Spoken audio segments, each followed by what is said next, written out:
Bismillahirrahmanirrahim.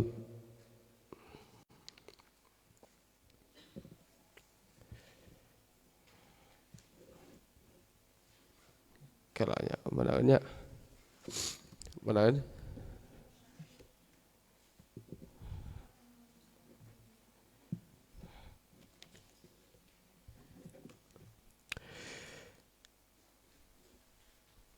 urung konben eta tah lampu bilih paek tu nu pangkar. Bismillahirrahmanirrahim. Wa amma burhanu wujubil wahdaniyati sareng anapun ari dalil wajibna wahdaniyat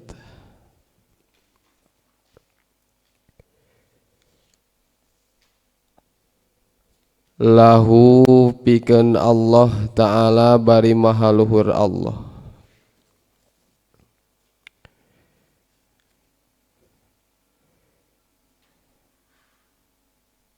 Fali annahu maka eta sanyana Allah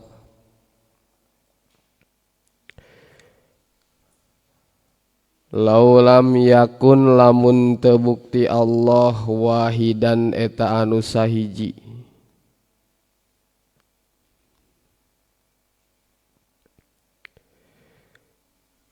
la lazima tah yakin misti naon Allah yujada naon Allah yujada yen teu dipanggihan naon sayun hiji perkara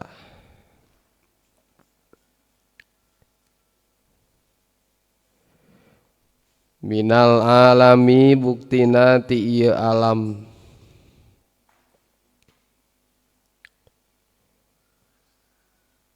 liluzumi ajzihi karena misti na apesna Allah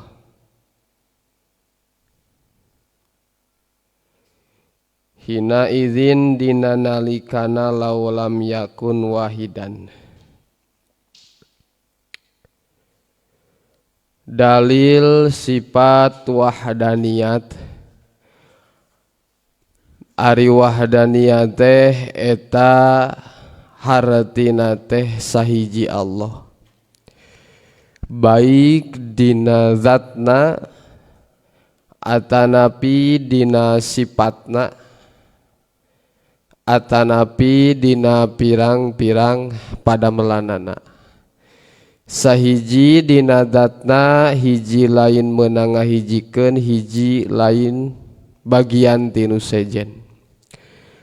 Sahiji dina sifatna hiji jenis sifat Allah teu aya duana gambaran teu aya wujud kadua wujud katilu kudrat kadua kudrat katilu.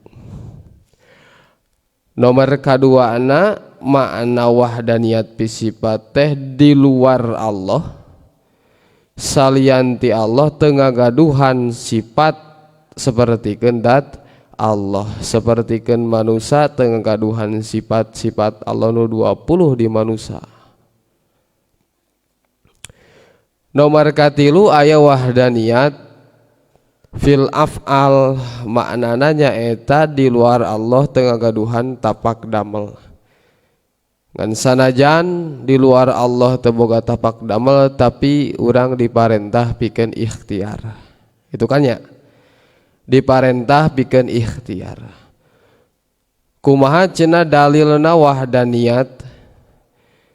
Dalil aklina sifat wahdaniyat aya di Allah. Gambaranana laulam yakun wahidan. Lamun Allah teu sahiji rek dina zatna, rek dina sifatna, rek dina pada melanana. Gambaran kumaha? Gambaran lamun tema Allah aya dua, Allah kahiji, Allah ka dua, berarti dat Allah aya dua. Kumaha lamun teh aya dua, lalazima tah yakin misti, ari misti teh moal bisa dipisahkeun. Ya misti teh moal bisa lazim sareng malajum moal tiasa dipisahkeun. Lazim sareng malajum moal bisa dipisahkeun saperti kenaon cai jeung tiisna atawa seuneu jeung panasna itu. Kumaha alla yujada tah moal dipanggihan atawa naon alla yujada yen moal dipanggihan atawa moal diayakeun naon sayun hiji perkara minal alami tina ieu alam.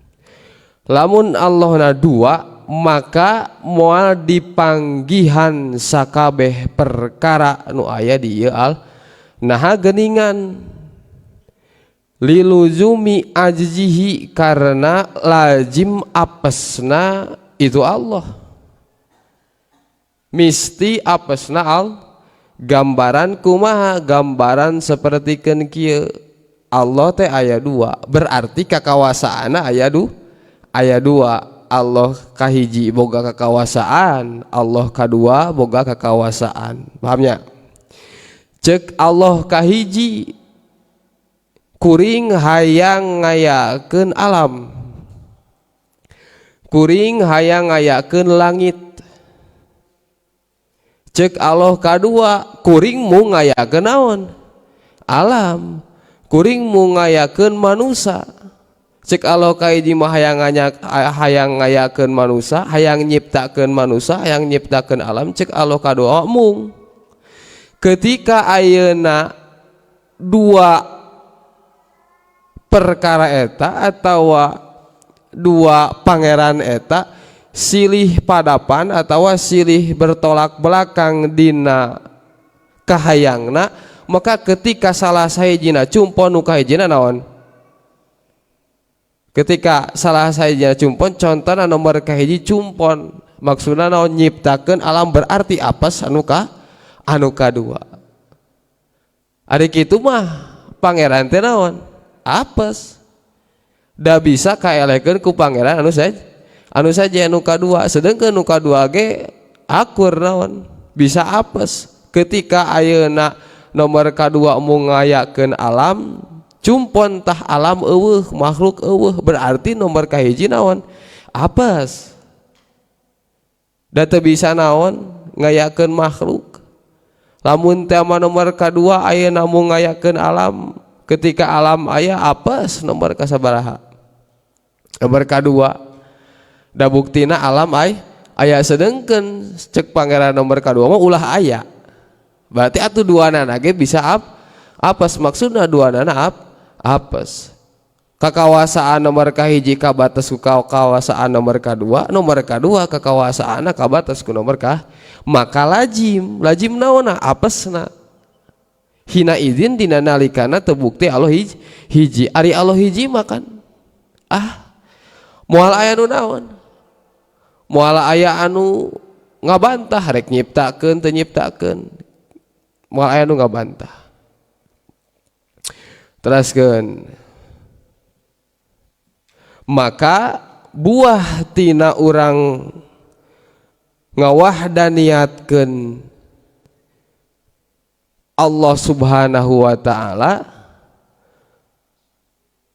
aya 4 poina ketika urang ma'rifat atawa ngaimani kana wahdaniyatna Allah. Hiji wahdatul maujud. Nya wahdatul mau bener dina naonna pateken orang-orang musyrik atau orang-orang kafir. Anu mana patekadan orang-orang musyrik atau orang-orang kafir ngaku bahwa Allah teh aya 3. Ya, berarti kitu mah teu wahdaniyat. Maka buahna tina wahdaniyat teh nyaeta wahdatul maujud nomor kahiji. Nomor kedua wahdatul ma'bud. bener dina ibadahna. Maksudna bener dina ibadah teh ibadah moal ka pangeran anu tilu anu dua, tapi wungkul ibadah teh ka saha? Ka Allah. Nomor katilu buahna tina ngamaripatkeun wahdaniyah teh nyaeta wahdatul matlub, anu disupri ngan wungkul saha? Allah. Urang nyuprih kana sakur-sakur perkara teh ngan wungkul naon? Pikeun Allah. Salat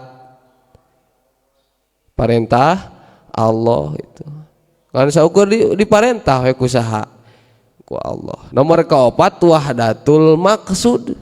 Bener tujuanana, tujuan dina ibadahna bener, patekadana bener, tuluy di ayeuna ibadahna bener, tuluy deuna ayeuna matlubna bener, nu diparentahna bener, tujuanana nu diparentah oge bener, lain tujuan karena masih wallah tapi tujuanna iwati ka Gusti Allah. Minallah alallah enan teh nya minallah ilallah alallah. Wa amma burhanu wujubit tisofihi, teraskan sareng anapun ari dalil wujud ari dalil wajib kasipatanana Allah.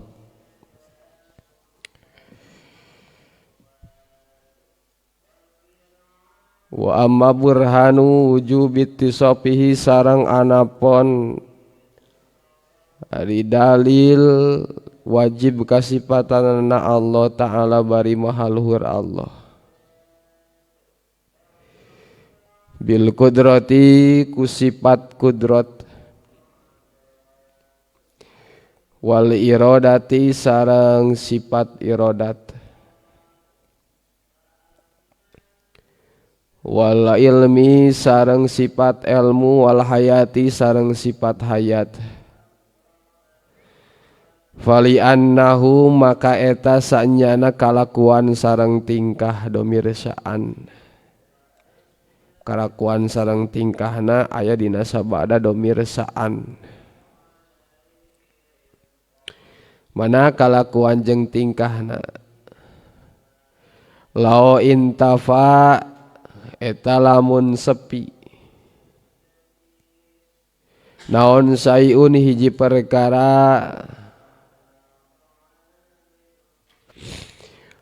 minha tina itu kudrat irodat jeung ilmu jeung hayat. Minha tina itu nu kabeh we itu.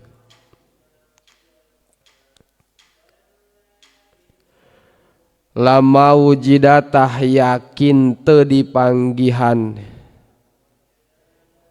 Lamna ibtida makna manapi.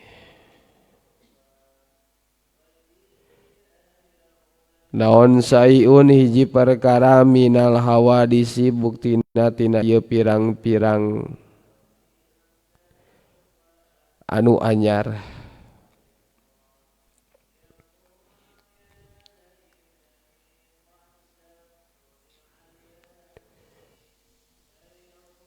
Tingali dina tengahna wa amma burhanu wujubi tisopihi. Innama jama'a pastina ngumpulkeun wa pamusannif ha kana itu dalil sifat kudrat irodat ilmu hayat fi dalili wahidin dina dalil nu sahiji, fi dalilin dina dalil wahidin nu sahiji, litihadil lazimi karna sahijina kamistian, ala nafiha kana nganapikeun anak itu kudrat, wa huwa sarwari itu ala nafiha adamu wujudi syai'in eta eueuhna aya ana sakabeh saban-saban perkara. Adamu wujudi syai'in eta eueuhna wujud saban-saban perkara. Minal alami buktina tina ieu alam. Kumaha wajah lazimna wa wajhul luzumi sareng ari wajah lazimna fil kudrati dina kudrat eta annausannyana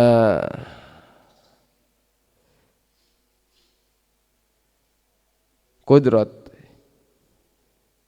idan tafat di mana-mana sepi itu kudrat sabata tah tetap naon di duha lalawanan itu kudrat wa huwa sareng ari itu di duha ala ajzu eta apes wahina idin sareng dina nalikana kitu ida sabata wahina idin sareng dina nalikana kitu teh mana idan tafat sabata di duha layu jadu tah tadi panggihan naon sayun hiji perkara minal alami tina ieu alam wa wajhul lujumi sareng ari wajahna misti atawa kalaziman fil irodati dina irodat eta andausanyana kalakuan sareng tingkah merenya bemirna tadi teh idan tafat di mana-mana sepi itu irodat sabata tah tetep atawa sepi teh eueuh nya kosong eueuh sabata tah tetep naon di duha lalawananana itu irodat naon lalawanan irodat teh wa huwa sareng ari itu di duha al karohatu eta karohah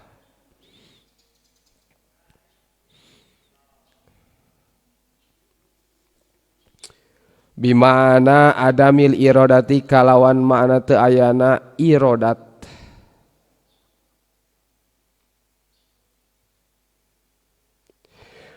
teraskeun waida sabata sareng di mana-mana tetap naon di duha lalawanan itu kudrat bihadal makna kalawan ieu makna intafatah sepi naon al kudratu kudrat li annaha hampura wa ida sabata sareng di mana-mana tetap naon di duha lalawanan itu irodat kana irodat bihadal makna kalawan ieu makna intafata sepi naon al kudratu kudrat li annaha karna sanyana itu kudrat farun eta cabang anil irodati tina irodat fit ta'akuli dina tartib ta'akulna ari tartib ta'akul nama kan kudu nama naon irodat heula nya name ai kudrat mangayakeun ari irodat mah naon ngresakeun jadi ngresakeun heula ngayakeun heula ngresakeun heula nya ngresakeun heula diijinan heula atawa prak migawe heula diijinan heula kakarek prak migawe dina tartib ta'akulina mah kitu wa wajhul lujumi sareng ari wajah misti atawa kamistianana fil ilmi dina sifat ilmu eta annausanyana kalakuan sareng tingkah idan tafat di mana idan tafa di mana-mana sepi itu ilmu sabata tah tetap naon di duhu lalawanan itu ilmu wa huwa sareng ari itu di duhu al jahlu eta bodoh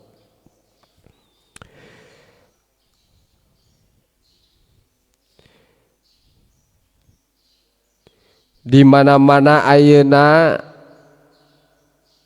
urang rek nganyahokeun kana dalil aklina sifat kudrat irodat ilmu sareng hayat maka dalilna teh kusahiji cukup kunaon kusahiji mana lau intapa syai'un minha lamun teamah Allah sepi tina itu sifat kudrat irodat ilmu hayat berarti Allah teu kawasa Allah teu ngarasakeun Allah teu uninga Allah teu hirup moal mungkin dipanggihan sakabeh ieu perkara moal mungkin dipanggihan sakabehna ieu pirang-pirang perkara nu hawadis ari hawadis teh nu aya mimitina naon da Allah na ge teu kudrat Allah nage teu irodat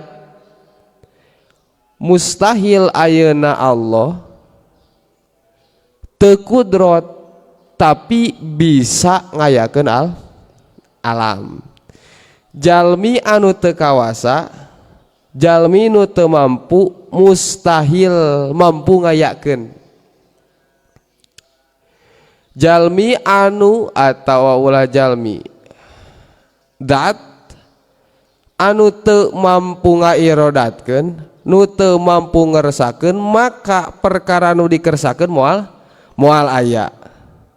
Lamun jalma teu nyaho, teu ilmu, contohna teh urang teu nyaho, maka urang moal nyaho kana nu dikanyahokeun. Kunaon urang ayeuna nyaho kana nu dikanyahokeun? Sabab urang boga naon? Kanyaho. Lamun kanyaho na maka perkara nu dikanyahokeun ku urang moal bukti. Urang teu hayat teu hirup contohna teh, maka urang moal bisa usik. Ya, moal bisa ningali, moal bisa nguping mun teu hirup. Tah Allah ge kitu, lamun teh mah ayeuna Allah teu hirup, maka moal mampu ngayakeun kana sakabeh pirang-pirang hawadis da Allah na ge naon? Maot. Aya teu hirup teh naon? Maot. Mun nya ayeuna nu maot ngayakeun nu naon? Nu hirup. Nya mun nya ayeuna nu maot ngayakeun nu hirup, aya ge nu hirup ngayakeun nu maot. Mun nya ayeuna nu teu mampu ayeuna nu teu mampu ngayakeun kudu ngayakeun, nu teu kawasa ngayakeun kudu ngayakeun, nu teu kawasa ngairodatkeun, nu teu kawasa ayeuna ngarasakeun, urang teh teu mampu ya. Contohna lamun ka manusia urang teu mampu pikeun ngarasakeun, pikeun marentah ka batur contohna teh. Maka perkara nu diparentahkeun teh moal aya. Ketika orang teu boga kakawasaan kan urang moal bisa naon? Moal bisa walakaya. Beda deui lamun teh urang boga kakawasaan, nunjuk batur teh meuni naon? Ngeunah tinggal kucurukan. Teu kudu ayeuna gogorokannya. Ah itu. Berarti teh bukti Allah teh kudu naon? Kawasa, kudu irodat, kudu hayat gitu.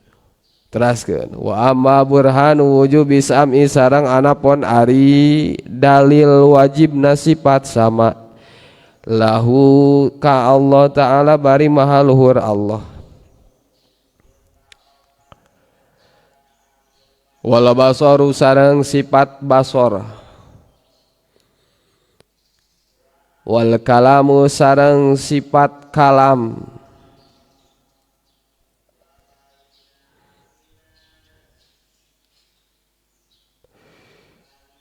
pal kitabu maka eta Al-Qur'an, pal kitabu maka eta dina Al-Qur'an,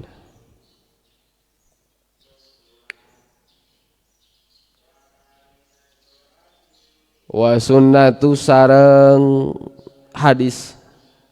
Sunnah teh hadis maksana di dia. Wal ijma'u sareng ijma'. Wal ijma'u sareng ijma'. Dalilna sifat sama sareng basor plus sifat kalam, maka eta cekap ku dalil naon? Dalil naqli. Ai dalil akli mah teu mampu pikeun ngadalilan sifat sama sareng naon? Basor sareng kalam. Karena lamun dina kitab nu sanes mah alasana teh lidhofihi kana remahna akal. Soalna naon? Ketika urang ayeuna ngagambarkeun atawa ngadalilan ku akal kana sama sareng basorna Allah, kana kalamna Allah, maka urang moal bisa tepi kana hakikatna. Soalna paningali urang kabates, panguping urang kabates, nya kitu oge careosan urang ge kabates. Gambaran ayeuna urang di dieu moal bisa mampu ningali kanu di mana, moal bisa ningali nu dihalangan sepuguh kepada dihalangan moal bisa katingali. Lamun teh mah ayeuna urang di dieu tuluy moal bisa ningali kanu aya di kobong, moal bisa ningali, moal bisa nguping. Kadang mah kakuping kur ayeuna hawar-hawar, ayeuna urang ngobrol di dieu cantang tuh kakupingeun ku orang ditu. Orang ditu ngobrol di kobong ngarobrol ayeuna cantang tuh kakuping ku urang kan ayeuna. Berarti kabates, maka akal urang teu mampu nembus kana naon, karena ayeuna hakikat sama basor kalamna Allah Subhanahu wa ta'ala. Bawarah urangnya Kanjeng Nabi Musa ge kapanan langsung pingsannya kan anu dina Al-Qur'an walamma tajalla Musa rabbahu eta ketika ayeuna Nabi Musa hoyong ningali Allah teh kan langsung harroso ikon, langsung ngedepruk, langsung naon, langsung ayeuna pingsan. Falamma afaqo faqultu subhanallah wa tubtu ilaihi wa anna awalul mukminin. Itu teu mampu urang. Maka dalilna sifat sama sareng basor nyaeta ku dalil nakli. Saminya dina kitab sanes ge dalil nakli. Dalil nakli nyaeta naon wa huwas samiul basir atawa lamun kalam wa kallamallahu Musa tah eta wa kallamallahu Musa takliman. Teruskeun wa aidon sarengnya kitu deui. Jadi itu kapisahnya itu masih kena ngabahas kudrot irodat ilmu hayat ngan kapisah ku dalil sifat sama basor sareng kalam. Jumlah mu'taridoh lamun dina nahwu atawa istidrad. Ada istidrad teh nyaeta ngabahas anu salianti nu dibahas tapi aya kaitanana disebutna istidrad atawa mu'taridoh. Wa aidon sarengnya kitu deui laulam yatasib lamun teu kasipatan Allah biha ku itu sifat kudrot irodat ilmu hayat biha kunu itu kabeh bisa logatna kitu. Kan tadi neme hijinya mana lau intapa sayun minha lama wujida sayun minal hawadis. Tah ditambihan wa aidon sarengnya kitu deui lau lam yatasib lamun teu kasipatan Allah biha kunu kabeh. Kunu kabeh teh nu tadi kudrat irodat ilmu. Lajima tah misti naon ayatasipayan kasipatan Allah bi addadiha ku lalawananana itu sifat.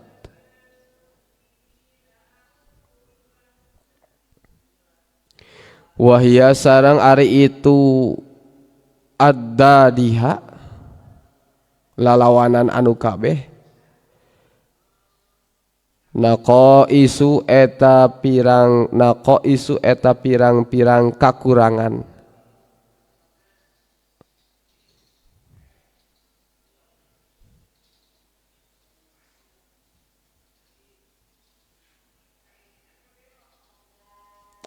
Wanaksu sarang ari kurang alaihi ka Allah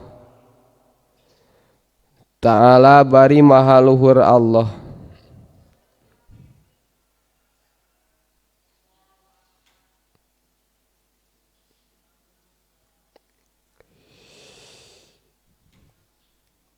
Muhalun eta mustahil. Kala itu domirna balik kana nut kudrot atawa sanesna kala.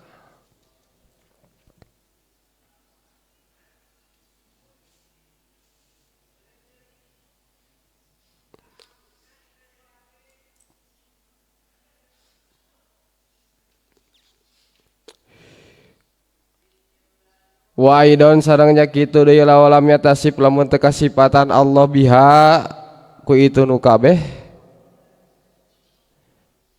Oh nu kabehna kana ieu tah sama basor kalam hampura nya. Sama basor kalam. Sama basor kalam.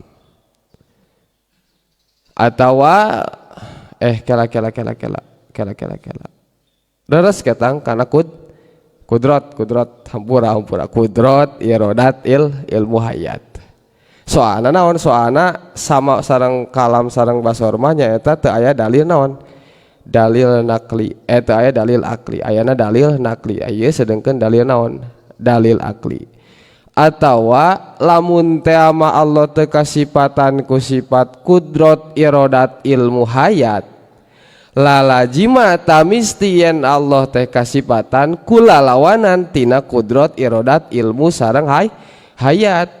Naon lalawanan kudrot aju naon lalawanan irodat karoha naon lalawanan ilmu bodoh naon lalawanan hayat maut maka eta sakabehna wahia naqaisu ari eta sakabehna teh ari eta lalawanan sifat teh nyaeta pirang-pirang sifat kakurangan maksudna kurang nya kurang ketika ayeuna Allah teu kudrot teu irodat berarti boga kakurangan teh aya nama Allah teh ngan teu kawasa kurang teu kurang aya nama Allah teh ngan teu irodat kurang teu kurang aya nama Allah ngan teu ilmu kurang teu kurang keneh wae aya nama Allah teh non ngan hirupna naon aya tungtungna contohna teh hayatna aya tungtungna gambaran ayeuna urang teu boga ilmu rek kumaha apal mah orang kana salat apal moal urang teu boga ilmu apal moal kana tata cara tayamum cara zakat tuluy di cara puasa moal kan moal apal ayeuna puasa teh al imsak itu nyegah moal apal kan moal apal bahwa di Allah teh ngagaduhan sifat anu 20 nu wajib nu mustahil 20 moal apal lamun teu boga ilmu eta teh berarti hiji kakurangan berarti kakuranganna jalma di antarana teh ku teu boga naon ilmu nya kekuranganna jalma teh di antarana ku teu boga lamun boga ilmu urang maka derajat urang bakal naon bakal naik gitu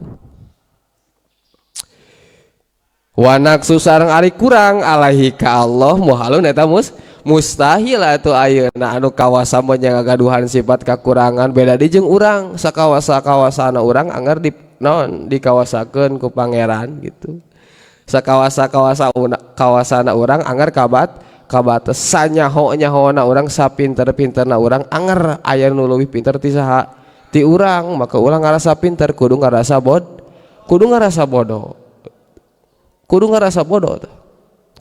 bodoh soalna ari boga rasa bodoh mah urang hayang terus menambah naon ilmu hayang terus nambahan ilmu urang teh da ngarasa ari ngarasa pinter mah embung cicing we da geus naon nangis pintar di langit masih aya tah itu aya di bumi masih aya keneh bumi nah awan di langit awan mah ben di langit ben wa ma burhanu kauni fi'lil mumkinati sarang anapon ari dalil buktina midamel sakabeh perkara anu mungkin autar kiha atawa ninggalkeun anak itu mumkinat berarti dalil sifat jaiz di saha di Allah ijan eta anu jaiz pihaki ta'ala dina hakna Allah ta'ala lamun jaijan khobar tina kaonnya tina lapad kana jadi lapad kana teh teu wungkul kana wungkulnya teu wungkul fiil madina wungkul anu sok amal secara anu sok amal naon nu sok amal teh nu sok amal tarfaul isma wa tansibul khabar teh sanes wungkul fiil madina wungkul tapi segat fiil mudorena segat masdarna isim fa'il isim maf'ul eta oge sami seperti bisa amal sapertikeun fiilna itu ai kaunun naon eta kaunun segatna masdar kana yakunu kaunan nah, masdar lapad kana berarti tina kana keneh maka amalna sami we sapertikeun kana kaunun teh nyaeta sok ngaropakeun fiilna enon isimna ngajabarkeun naonna khobarna tah jaijan tina khobar tina naon kaunuhu tina fi'lul mumkinat, kauni fi'lil mumkinat bihaqi ta'ala dina hakna Allah ta'ala pali annahu maka eta saenyana kalakuan sareng tingkah. Tah lamun ieu khobar tina mana wa amma burhanu nu luhur gitu. Eta lau wajib lamun wajib alaihi ka Allah ta'ala bari maha luhur Allah naon sayun hiji perkara minha tina itu mumkinat, tina ngayakeun mumkinat atawa tina midamal mumkinat, tina teu midamal mumkinat. Aklan cek akal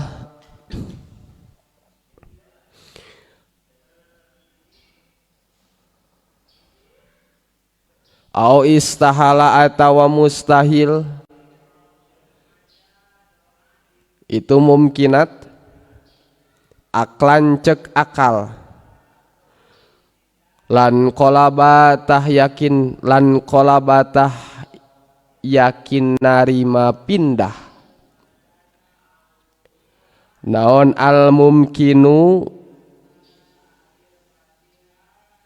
perkara anu hukumna mungkin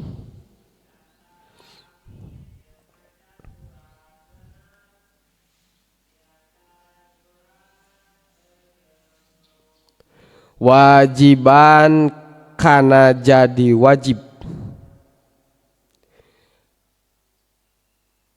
au mustahilan atawa jadi mustahil.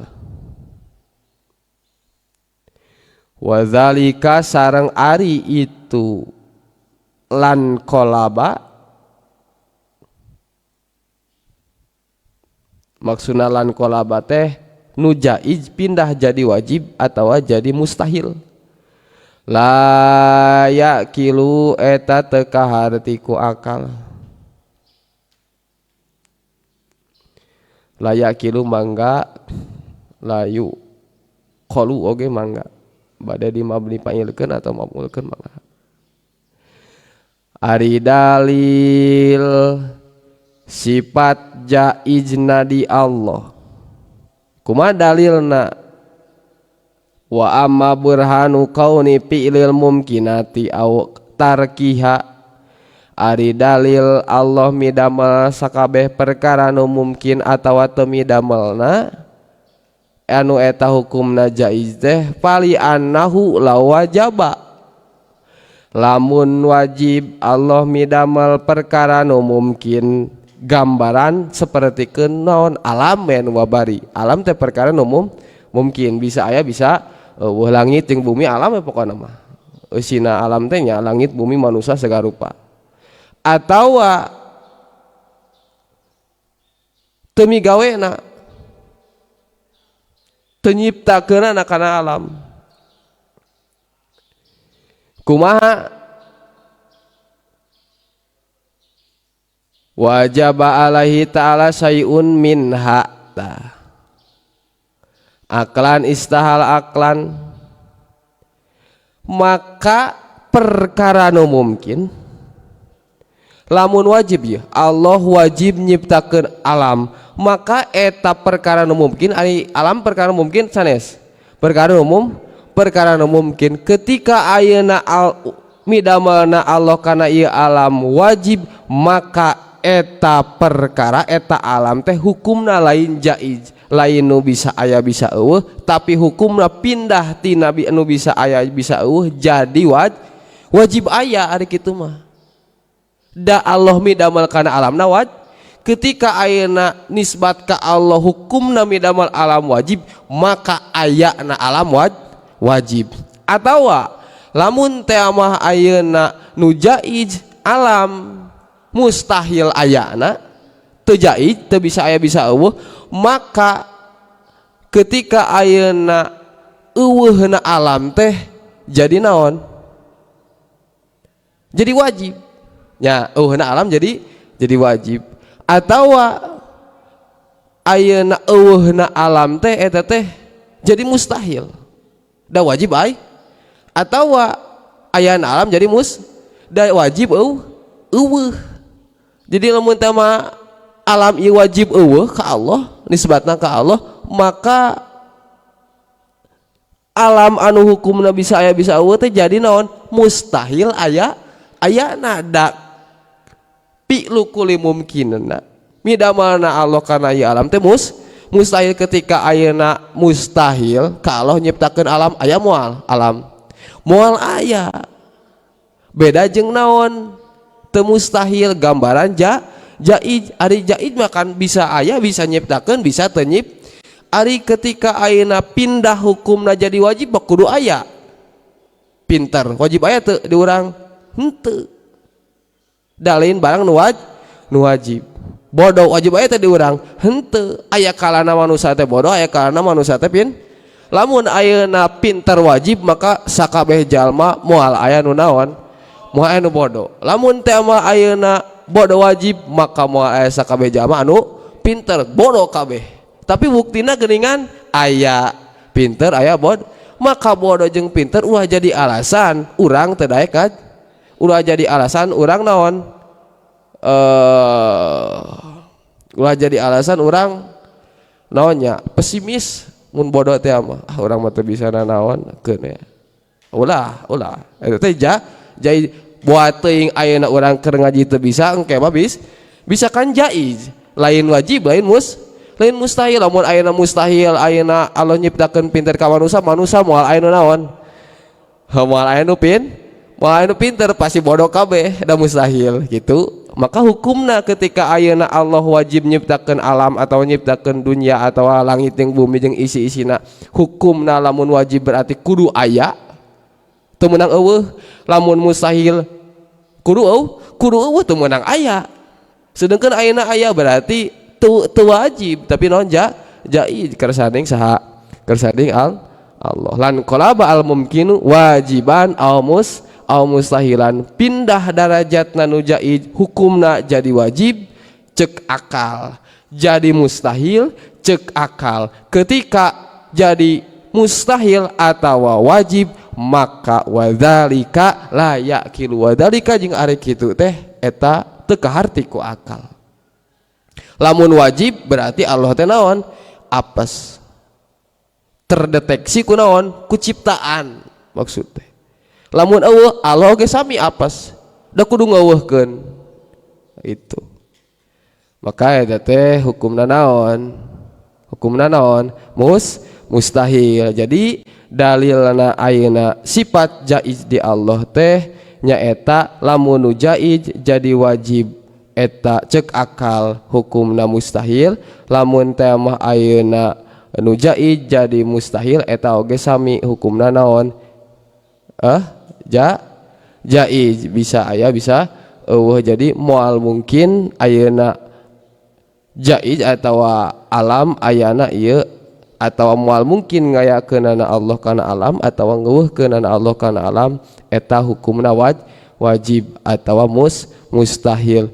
Da ayeuna ngayakeun alam atawa ngeuweuhkeun alam eta hukumna lain wajib tapi jaiz pilu kulli mumkinin autar kuhu atawa fa'alu lima yurid ari Allah kana sakabeh perkara nu mumkinul wujud eta sakersaning Gusti nyiptakeun. Kersaning Allah teu nyiptakeun oge kumaha?